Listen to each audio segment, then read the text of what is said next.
தாய் வீடு டிசம்பர் 2023. தொன்மையை தேடி. அத்தியாயம் 31. செல்வநாயகி ஸ்ரீதாஸ்.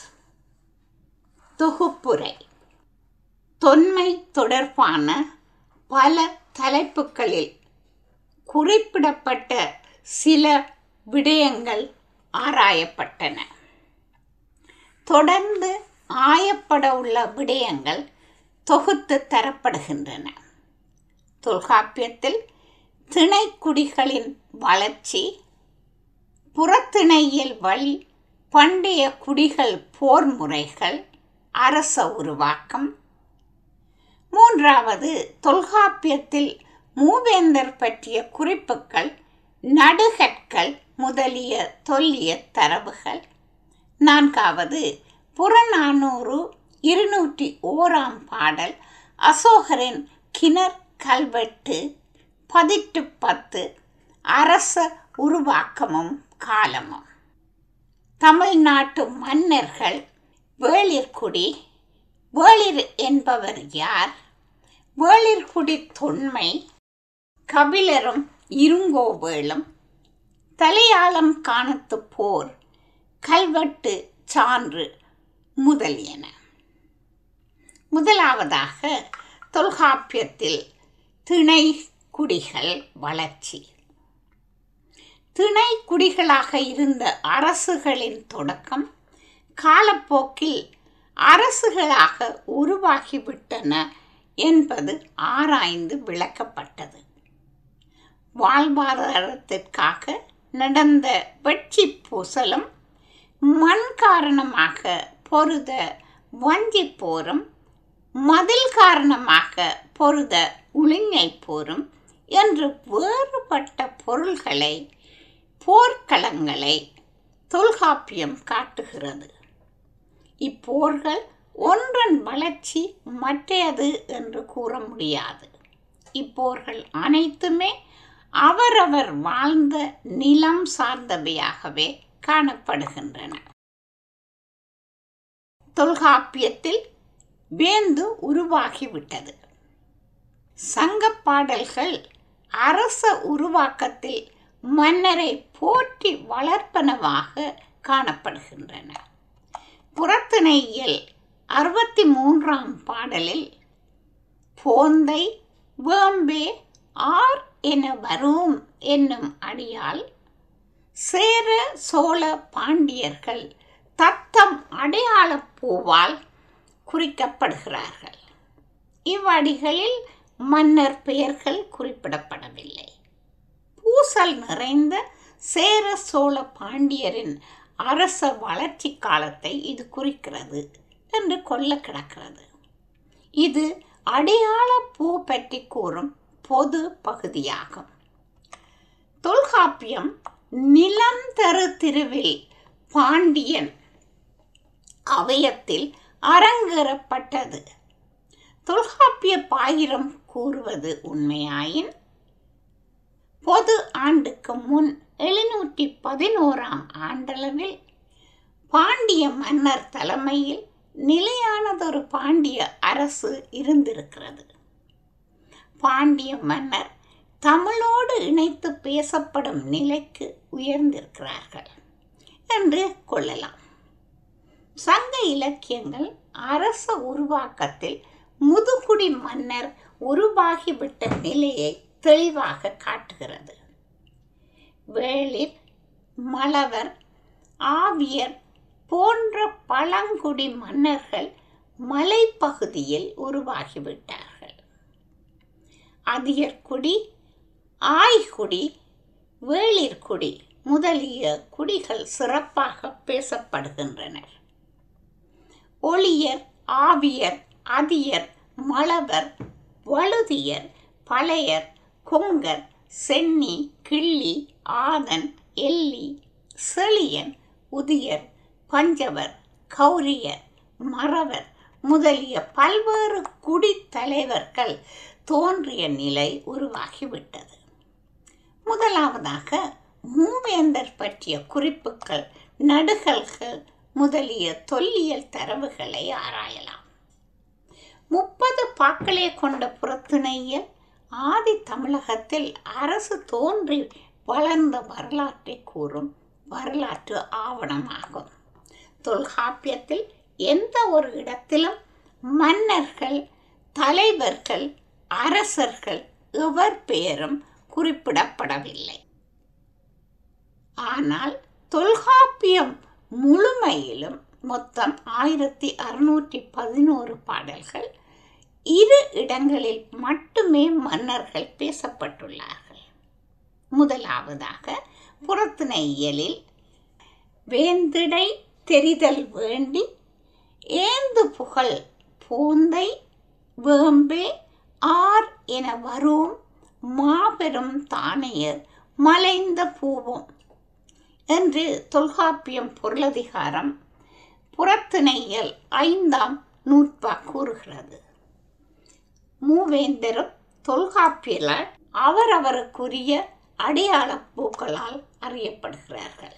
அதாவது சேரர் போந்தை பூவாலும் பனை, பாண்டியர் வேப்பம் பூவாலும், சோழர் ஆத்திப்பூவாலும் குறிப்பிடப்படுகிறார்கள். வேந்திடை தெரிதல் வேண்டி என்று போரில் அடையாளம் காண்பதற்காகவே பூக்கள் அணியப்பட்டதாக கூறப்படுகிறது. பிற்காலத்தில் சீருடை அணிந்து செல்லும் பாடசாலை மாணவர்கள் அவர்கள் அணியும் கழுத்துப்பட்டியால் எந்த பாடசாலை மாணவர்கள் என்று அறியப்படுகிறார்கள். அதே போலத்தான் இதுவும்.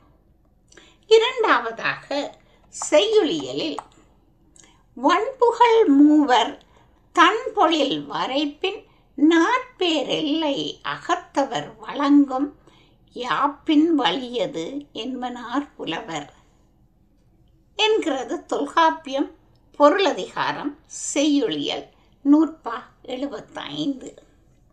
இதன் மூலம் அறியப்படுவதாவது, தொல்காப்பியர் காலத்தில் தமிழ்நாடு விந்திய மலையை வட எல்லையாக கொண்ட பெருநிலப்பரப்பு என்பதும், அந்நிலப்பரப்பை சேர சோழ பாண்டியர் என்னும் அரசுகள் ஆண்டன என்பதும் ஆகும்.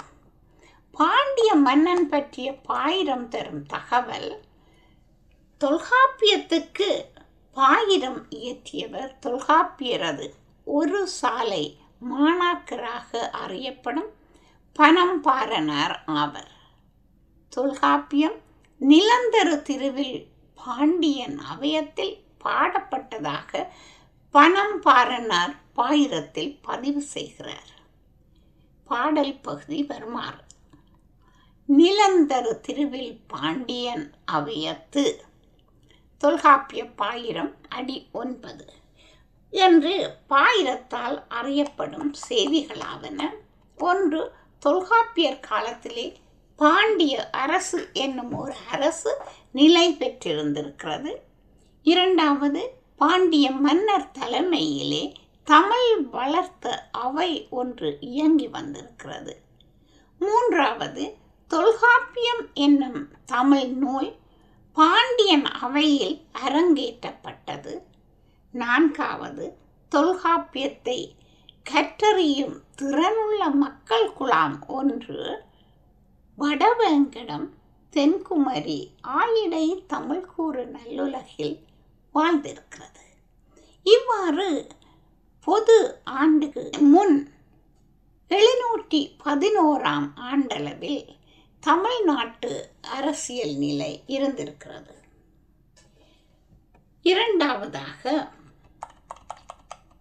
அசோகரது கிணர் 2ஆம் பாறை கல்வெட்டும் தமிழ்நாட்டு வரலாற்று கால கணிப்பும்.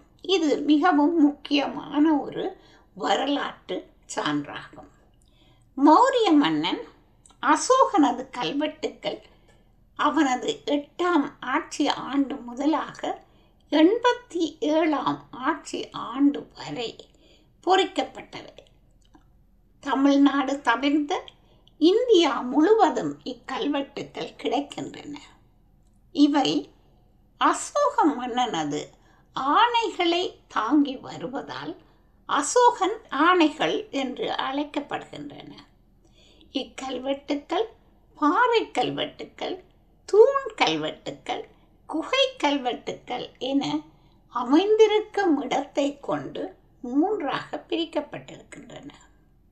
பாறை கல்வெட்டுக்கள் பெரும்பாறை கல்வெட்டு, சிறு பாறை கல்வெட்டு என 2 வகைப்படும். இக்கல்வெட்டுக்கள் பெரும்பாலும் ஒரே மாதிரியாக அமைந்திருக்கும்.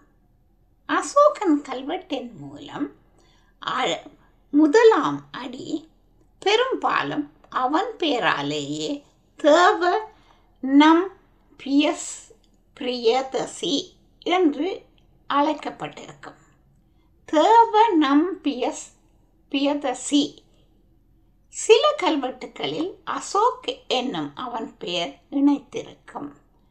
பெரும்பாறை கல்வெட்டுக்கள் பாகிஸ்தான், உத்தரப்பிரதேசம், குஜராத் முதலிய இடங்களில் காணப்படுகின்றன. இவை பெரும்பாலும் நன்னறிகளை மக்களிடையே போதிப்பவையாக இருக்கின்றன. இவற்றுள் எமது ஆய்வுக்குரிய அசோகரது கிணர் 2ஆம் பாறை கல்வெட்டு குஜராத் மாநிலம் கத்தியவாரில் கிடைக்கப்பெற்றது. இது அசோக மன்னனால் பொது ஆண்டுக்கு முன் 3ஆம் நூற்றாண்டில் அசோகன் பிராமியில் எழுதப்பட்ட கல்வெட்டாகும். இக்கல்வெட்டு பொது ஆண்டுக்கு முன் 3ஆம் நூற்றாண்டில் தமிழ்நாட்டை ஆண்ட மன்னர்கள் தொடர்பான அரிய செய்திகளை தாங்கி நிற்கின்றது. இக்கல்வெட்டு குறிக்கும் தமிழ்நாடு தொடர்பான கல்வெட்டு பகுதி வருமாறு: 1. சர்வத் விஜய தேஹி தேவ நாம் பிரியஸ்ய பிரியதர்ஷி நோ என்று தொடங்குகிறது. இக்கல்வெட்டின் 1ஆம் அடி தேவனுக்கு பிரியமானவன் என்னும் முன்குறிப்புடன் தொடங்கி 2ஆம் 3ஆம் அடிகள் தனது ஆட்சிக்கு உட்பட்ட பகுதிகள் மட்டுமன்றி அண்டை நாடுகளான சோழர், பாண்டியர், சத்தியபுதர், அதாவது சோழர் என்பது சோடா என்றும் பாண்டியர் என்பது பாண்டா என்றும் சத்தியபுரர் சதியபுதோ, சேரர் கேரளபுதோ, இலங்கை தம்மபரணி தமிழ்நாட்டின் சுதந்திர அரசுகளாக இருந்த அரசுகளின் வம்சங்கள் இலங்கை முதலிய நாடுகள் உட்பட குறிப்பிடப்பட்டிருக்கின்றன. இக்கல்வெட்டினை பிரின்செப் வில்சன் என்னும் மேலை நாட்டு அறிஞர் 2 படித்து பொருள் அறிந்துள்ளனர். அவர்களுள் பிரின்செப் என்பார் அசோகனின் மேற்படி அரசாணை அறிவிப்பானது அசோகன் வென்ற நாட்டு பரப்பு அனைத்திலும் மற்றும் நம்பிக்கைக்குரிய அரசுகளின் ஆட்சி பகுதிகளிலும் செயல்படுத்தப்படுகிறது என்பதாக குறிப்பிடுகிறார். நம்பிக்கைக்குரிய அரசர் வரிசையில் மேற்படி சோழா, பாண்டா, சத்தியபுத, கேதலபுத மற்றும் தொலைவில் இருக்கும் தம்பபர்ணி என்னும் இலங்கை என்று குறிப்பிடுகிறார். இலங்கை ஆங்கிலேயர் ஆட்சியில் சிலோன் என்று அழைக்கப்பட்டிருக்கிறது. மேலும் கிரேக்க அரசனின் ஆளுகைக்கு உட்பட்ட பகுதியும் இங்கு குறிப்பிடப்படுகிறது. இக்கல்வெட்டு அசோகர் தனது ஆட்சிக்கு உட்பட்ட பகுதிகளில் மட்டுமன்றி அண்டை நாடுகளான சேர, சோழ, பாண்டிய, சத்தியபுத்திரர், கேரளபுத்திரர், தர்மபரணி, யோன அரசனான ஆண்டியோகஸ் மற்றும் அவருடைய அண்டை நாடுகளான 2 வகை சிகிச்சைகள் அளிக்கப்பட வேண்டும் என்பதை வலியுறுத்துவதை உறுதி செய்கிறது. இக்கல்வெட்டில் குறிப்பிடப்பட்டுள்ள சதியபுதோ யாரை குறிக்கிறது என்பது நீண்ட காலமாக பெரும் புதிராக இருந்திருக்கிறது. இங்கு ஏற்கனவே சேர சோழ பாண்டியர்கள் குறிப்பிடப்பட்டாகிவிட்டது. கனிங்ஹாம் என்பவர் பலரும், அவர் உள்பட்ட பலரும், இது சாத்தவாகனரை குறிக்குமா அல்லது ஆந்திரரை குறிக்குமா என்று பலவாறாக அபிப்பிராயப்பட்டார். ஜம்பை கல்வெட்டு சத்தியபுத என்ற தகழூரை ஆண்ட வேளிர்குடி மன்னனான அதியமான் நெடுமான் அஞ்சியையே குறிக்கும் என்பது ஈற்றில் உறுதிப்படுத்தப்பட்டது. அதிய என்னும் தமிழ் பதம் வடமொழியாக மாறும் பொழுது சதிய என்ற மாற்றம் பெறுவது இயல்பு. அதியமான் என்பதில் உள்ள மான் என்னும் பிற்பகுதி மகன் என்பதன் திரிப்பு. இன்றும் யாழ்ப்பாணத்தில் மகனை குறிக்கும் மோன் மேன் என்னும் வழக்கு உண்டு. மகன் என்னும் பொருள் பெறும் புத்திரன் என்று பிராகிருத மொழியில் வழங்கியிருக்க வேண்டும். அது புத்திர என்ற வடமொழி வடிவம் பெறுகிறது. விழுப்புரம் மாவட்டம் திருக்கோவிலூர் வட்டத்தில் ஜம்பை என்னும் இடத்தில் 1981 ஆண்டு தமிழி வரி வடிவத்தில் எழுதப்பட்ட ஏறக்குறைய பொது ஆண்டுக்கு முன் 1ஆம் நூற்றாண்டுக்கு உரியதான சங்ககால கல்வெட்டு ஒன்று தொல்பொருள் ஆய்வாளர்களால் கண்டெடுக்கப்பட்டது. இது ஜம்பை கல்வெட்டு என்று இன்று ஆய்வாளர்களால் அறியப்படுகிறது. இந்த கல்வெட்டில் சதியபுதோ அதியன் நெடுமான் அஞ்சி ஈத்த பாளி என்று வருகின்றது. சத்தியபுத்திரன் அதியன் நெடுமான் அஞ்சி என்பவர் தானமாக கொடுத்த பாளி சமண படுக்கை. இதன் மூலம் பெறப்படுவதாவது: 1. இது சங்ககால மன்னன் அதியமான் நெடுமான் அஞ்சியின் கல்வெட்டு. 2. திருக்கோவலூரை தலைநகராக கொண்டு ஆண்ட பெரும்போர் பல கண்ட மலையமான் திருமுடிக்காரியுடன் அதியமான் போரிட்டு வென்றதாக இலக்கியம் கூறுகிறது. 3. இதனை உறுதி செய்வதாக திருமுடிக்காரியின் தலைநகரான திருக்கோவலூரில் இக்கல்வெட்டு கிடைத்திருக்கிறது. 4.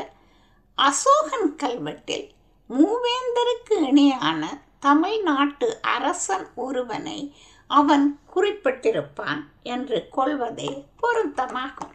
எனவே ஜம்பை கல்வெட்டு குறிப்பிடும் அதியன் நெடுமான் அஞ்சியே அசோகனது கிணர் 2ஆம் பாறை கல்வெட்டில் குறிப்பிடப்பட்டிருக்கும் சத்தியபுதோ என்பது தெளிவாகிறது. 1981 திருக்கோவலூர் ஜம்பை என்ற ஊர் கல்வெட்டின் மூலம் அசோகன் கல்வெட்டில் குறிப்பிடப்பட்டுள்ள சதியபுதோ யார் என்பது கேள்விக்குறியாகவே இருந்தது. அது மலையமான் திருமுடிக்காரியுடன் போரிட்டு தகடூர் எறிந்த கடையெழு வள்ளல்களுள் ஒருவனான அதியமானே என்பதை சந்தேகத்துக்கு இடமின்றி நிறுவியவர் ஆர். நாகசாமி. ஜம்பை கல்வெட்டில் சதியபுதோ அதியன் நெடுமான் அஞ்சி என்று குறிப்பிட்ட அதியமான் எந்த அதியமானாக இருந்தாலும் இருக்கட்டும், ஆனால் அவன் வேளிர்குடி மன்னன் அதியமான் என்பதும் அந்த அதியமானுக்கும் கோவலூருக்கும் தொடர்பு உண்டு என்பதும் அசோகன் கல்வெட்டில் குறிப்பிடப்பட்ட சதியபுதோ வேளிர்குடி அதியமான் என்பதும் அந்த மன்னன் முடியுடை மூவேந்தருடன் வைத்து எண்ணப்படுவதும் மூவேந்தர் பெயர் குறிப்பிடப்படாத நிலையில் சதியபுதோ மட்டும் யார் என்று கணிக்கக்கூடியதாக இருப்பதும் சங்க காலத்தில் காலக்கணிப்பிற்கு இக்கல்வெட்டு பதிவு உறுதி செய்வதும் வரலாற்றில் மிகப்பெரிய விடயமாகும். சதியபுத்திரன் என்னும் வேளிர் மன்னன் ஒரு சுதந்திரமான சிற்றரசன் தனது ஆற்றலால் வடநாட்டு பேரரசன் ஒருவனின் கவனத்தை ஈர்த்து அவன் கல்வெட்டில் இடம்பெற்றதன் மூலம் வேளிர் பெருமையை நிலைநாட்டியதுடன் சங்ககால வரலாற்றை எழுதுவதற்கு ஒரு புற ஆவணத்தை உருவாக்கி கொண்டான் என்பது அரிய சாதனையாகும். சங்ககால வரலாற்றை எழுதுவதற்கு எமக்கு சங்க இலக்கியங்களாகிய அகச்சான்றுகளே நெடுநாட்களாக இருந்து வந்தன. புறஞ்சான்றுகள் மூலம் உறுதிப்படுத்தப்படாத அகச்சான்றுகள் வெறும் இலக்கியங்களே. அசோக சக்கரவர்த்தியின் கிணர் கல்வெட்டு தமிழ்நாட்டு வரலாற்று கணிப்பில் ஒரு மைல்கல்லாக அமைந்தது. அசோகன் காலம் பொது ஆண்டுக்கு முன் 3ஆம் நூற்றாண்டு. அசோகனின் கிணர் கல்வெட்டால் அறியப்பட்ட அதியமான் நெடுமான் அஞ்சியின் காலமும் பொது ஆண்டுக்கு முன் 3ஆம் நூற்றாண்டு என்று கொள்ளலாம். அவ்வாறு கொள்ளுமிடத்து அதியமானுடன் தொடர்பு கொண்ட மன்னர்கள் புலவர்கள், அப்புலவர்களுடன் தொடர்புடைய மன்னர் புலவர் என்றொரு பெருவட்டம் உருவாக காணலாம். இவர்கள் அனைவருமே ஏறக்குறைய சமகாலத்தவராக பொது ஆண்டுக்கு முன் 3ஆம் நூற்றாண்டில் வாழ்ந்திருந்தவர்களாக கொள்ள கிடக்கிறது. தகடூர் தலைநகராக கொண்டு அதியர் என்ற குறுநில மன்னர்கள் ஆண்டு வந்தனர். அதியர் குலத்தின் முதல்வன் சேரர் குலத்தில் உதித்தவன் என்று அறியப்படுகிறான். மிக பழங்காலத்திலேயே அதியமானின் முன்னோர் சேரர் குலத்திலிருந்து தனி கிளையாக பிரிந்து தனியாக அரசு அமைத்து நாடாளும் உரிமையை பெற்றிருந்தார்கள். தொல்காப்பியர் போந்தை வேம்பே ஆர் என வருவும் பெருந்தானை மலைந்த பூவும் என்று மூவேந்தரை அவரவர் அடையாள பூக்களால் அறிமுகப்படுத்தியுள்ளார். இவற்றில் சேரருக்கு உரியது பனை. அதியமான் வழி வந்தவர்களும் பனம் தோட்டையே மாலையாக அணிந்தனர். இவர்கள் சேரருக்குரிய பனமாலையையும் கண்ணியையும் அணிந்தமையால் இவர்கள் சேரர் குடியுடன் தொடர்புடையவர்கள் என்று கொள்ளப்படுகிறது. அதியர்குடி சேரரின் கிளைக்குடியாக இருக்கலாம் என்பதற்கும் வலுவான சான்றுகள் உள்ளன. ஔவையார் அதியமான் மேல் பாடிய புறநானூறு 99ஆம் பாடலில் அதியன் தன் முன்னோரை சேரர் போல பனை மாலை அணிந்தமை கூறப்படுகிறது. தொன்னிலை மரபின் நின் முன்னோர் போல ஈகை அம் கலற்கால் இரும்பனம் புடையல் புறநானூறு 99 4ஆம் 5ஆம் அடிகள். வேளிர் தனியான குடியாக அறியப்பட்டாலும் அவர்கள் சேரர் வழி வந்தவராக இருக்கலாம். மூன்றாவதாக புறநானூற்று பாடல் 201 கபிலர் பாடியது. அசோக சக்கரவர்த்தியின் கிணர் கல்வெட்டு, தகடூர் யாத்திரை முதலிய ஆவணங்கள் தமிழர் வரலாற்றில் பெரும் முக்கியத்துவம் ஆராயப்பட்டது. தொடர்ந்து சங்கத்தொகை இலக்கியங்களில் ஒன்றான புறநானூற்றில் கபிலரால் செய்யப்பட்ட பதிவு ஒன்று இங்கு ஆராயப்படுகிறது. தலையாளம் காண துப்பேர். தலையாளம் காணம் அங்கு நடந்த போர். சங்க காலத்தில் நடந்த போர்கள் பலவற்றுள்ளும் புலவர்கள் பலராலும் பாடப்பட்ட போர் இதுவாகும். தலையாளம் காணம் என்னும் இடம் தற்காலத்தில் திருவாரூர் மாவட்டத்தில் உள்ள காணம் என்பது காடு, பிற்காலத்தில் இவ்வூர் தலையாலம் காடு என்று அழைக்கப்பட்டது. தலையாலம் கானம் என்னும் இடம் தற்காலத்தில் திருவாரூர் மாவட்டத்தில் உள்ளது. கானம் என்றால் காடு.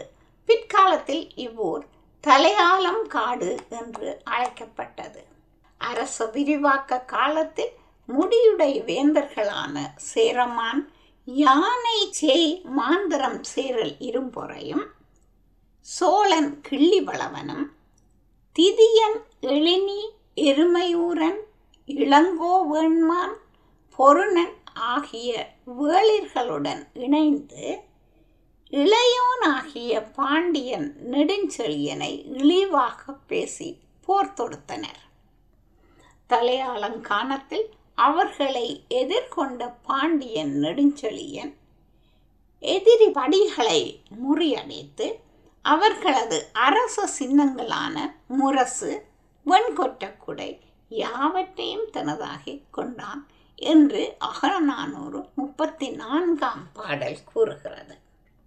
இப்போர் குறித்து பாண்டியன் நெடுஞ்செழியன் பாடிய பாடல் ஒன்று புறநானூற்றில் 75ஆம் பாடல் இடம்பெறுகிறது.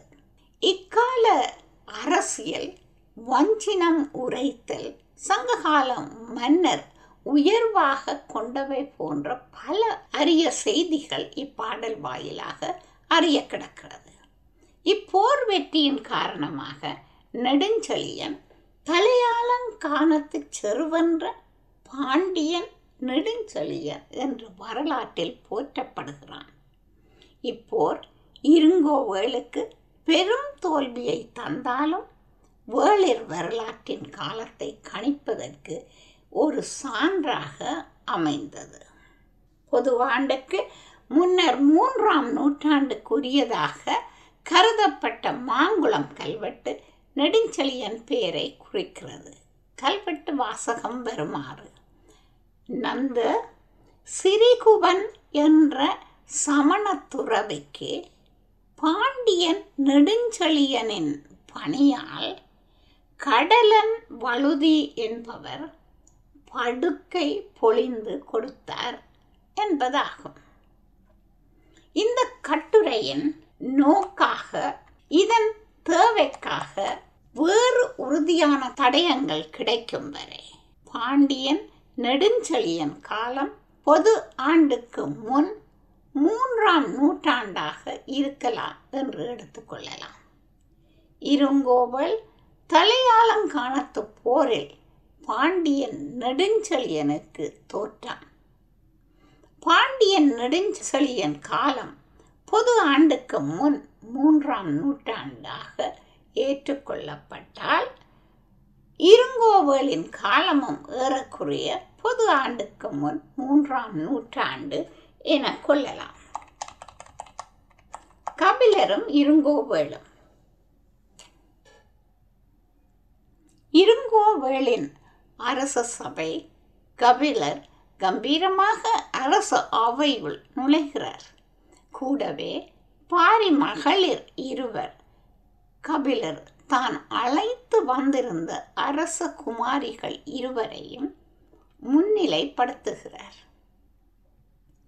இவர் யார் என்குவை ஆயின் இவரே ஊருடன் இரவலருக்கு அருளி தேருடன் முல்லைக்கு ஈந்த செல்லா நல்லிசை படுமணி யானை பரம்பின் கோமான் நெடுமா பாரி மகளிர்.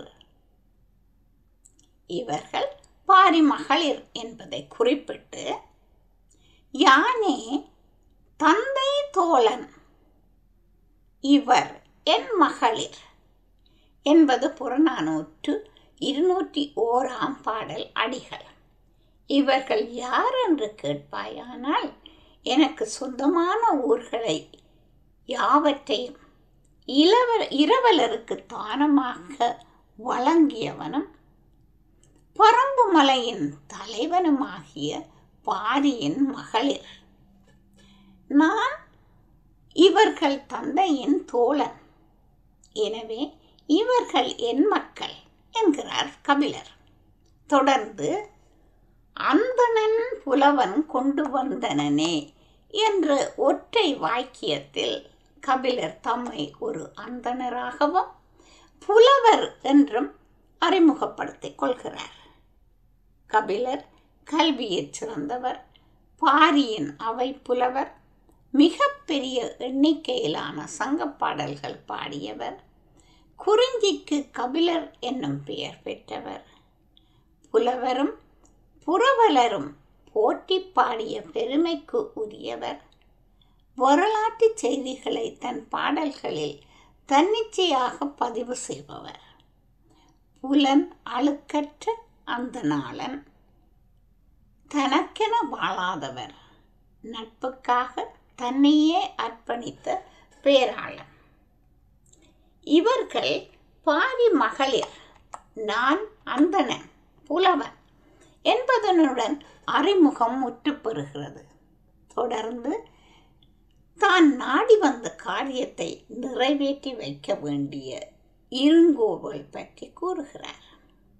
நீயே 49 வழிமுறை வந்த வேளிருள் வேளிரே, விரல் போல் அண்ணல் தார் அணி யானை சேட்டு இருங்கோவே, ஆண்கடன் உடைமையின் பான்கடன் ஆற்றிய ஒலியற் கண்ணி புலி கடி மால், யான் தர இவரை கொள்மதி வான் கவித்து என்பது புறநானூறு 201 பாடல், அடிகள் 8 முதல் 16.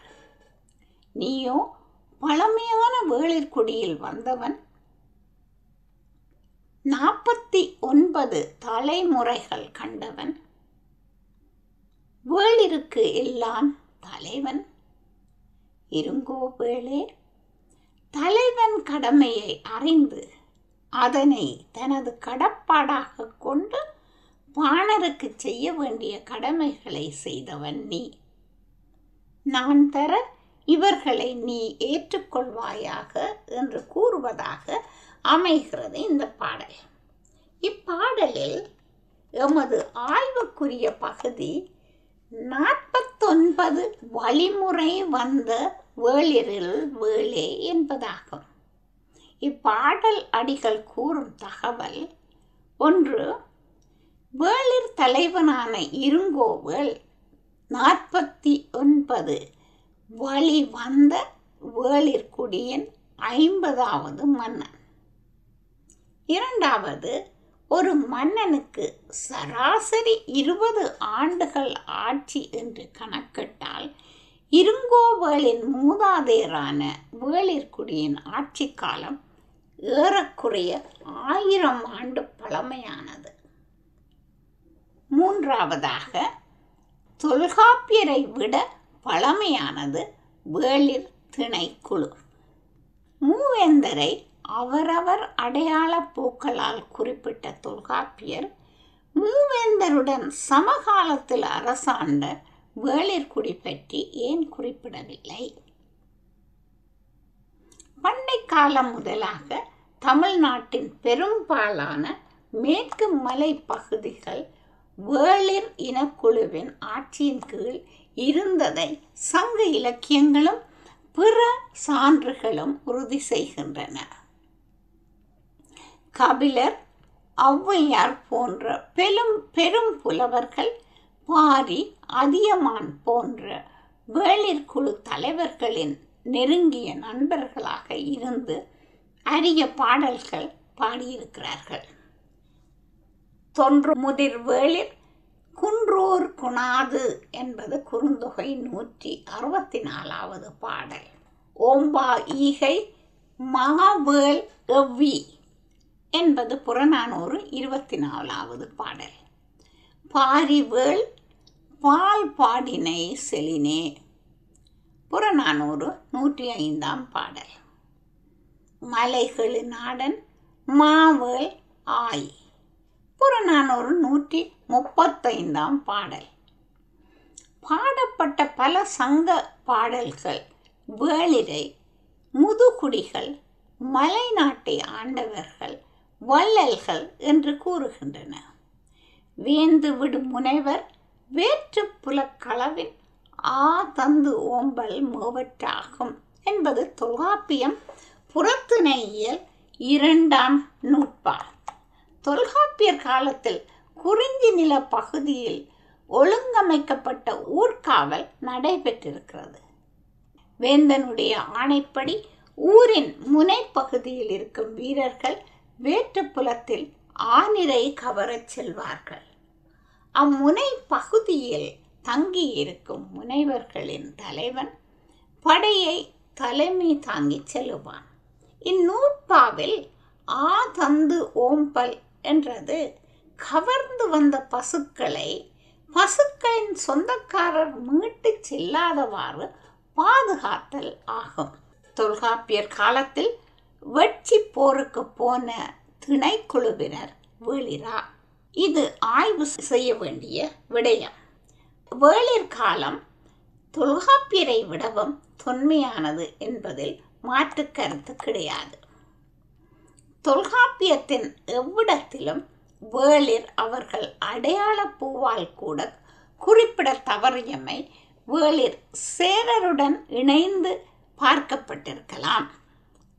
வேளிர் சேர நாட்டின் எல்லைப்புற மலைகளில் பெரும்பாலும் ஆட்சி செய்தமையும் வேளிர் சேரரின் எல்லை காவலராக இருந்திருக்கலாமோ என்ற ஐயத்தை தருகிறது. வேளிர் சேரரின் அடையாள மாலையை தமக்குரியதாக கொண்டிருந்தமையும் இதற்கு ஒரு முக்கிய காரணமாக இருக்கலாம். சேரருடன் வேளிருக்கு இருந்த திருமண தொடர்புகள் காரணமாகவும் இருக்கலாம். 2ஆம் பத்தின் பாட்டுடை தலைவன் இமயவரம்பன் நெடுஞ்சேரலாதன், 3ஆம் பத்தின் பாட்டுடை தலைவன் பல்யானை செல்களி கூட்டுவன் ஆகிய இருவரும் சகோதரர்கள். இவர்களது தந்தை வெளியன்வேள், தாய் வேள்மாள் நல்லினி, இருவரும் வேளிர். 4ஆம் பத்தின் பாட்டுடை தலைவன் களங்காய் கண்ணி நார்முடி சேரல். 8ஆம் பத்தின் பாட்டுடை தலைவன் பெருஞ்சேரல் இரும்பொறை. இவர்கள் இருவரும் சகோதரர்கள். இவர்கள் தந்தை வேள் ஆவி கோமான் பதுமன் வேளிர் குலத்தவன். 6ஆம் பத்தின் பாட்டுடை தலைவன் ஆடு கோட்பாட்டு சேரலாதனின் தந்தை வேள் ஆவி கோமான் வேளிர் குலத்தவன்.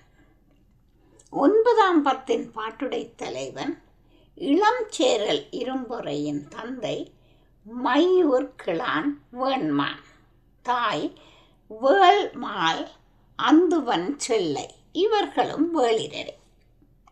அழிந்தவை போக எமக்கு கிடைக்கப்பட்டுள்ள 18 பத்தின் 8 பத்துக்களில் 6 பத்துக்களின் பாட்டுடை தலைவர்கள் நேரடியாக வேளிருடன் திருமண தொடர்பு கொண்டவர்கள். வேளிர் தனியாக அடையாளப்படுத்தப்படாமைக்கு இதுவும் காரணமாகும்.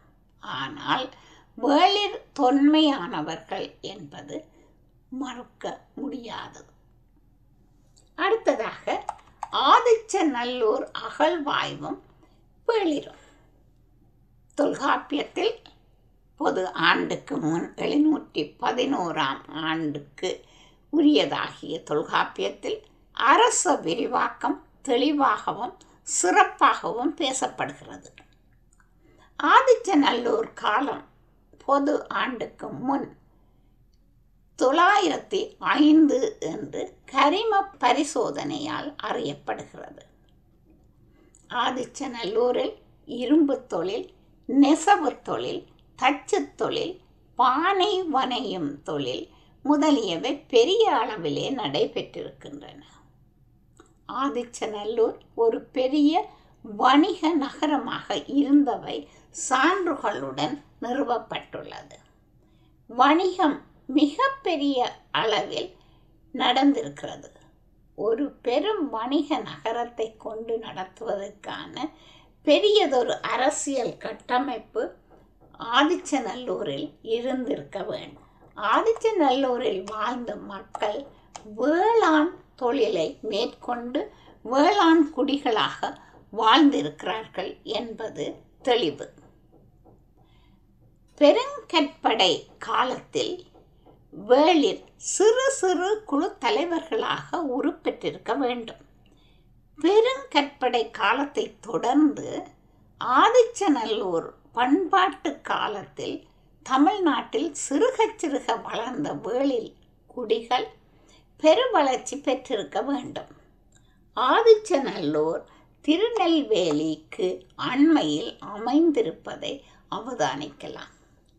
பாரியின் பறம்பும் மலை அரசும் ஆதிச்சநல்லூர் பகுதியில் அமைந்திருப்பது என்பது வேளிர் ஆதிக்கத்தில் இப்பகுதி வளர்ச்சி பெற்றிருக்கலாம் என்று கருத இடமளிக்கிறது. வேளிர் பொது ஆண்டுக்கு முன் 1000ஆம் ஆண்டளவில் சிறு குழு நிலையில் இருந்து வளர்ச்சி பெற்றிருக்கிறார்கள் என்று கொள்ளலாம். தொடர்ந்து பதிற்றுப்பத்தின் அடிப்படையில் சேர மன்னர்கள் காலம் தொகுக்கப்படுகிறது. தொடரும்.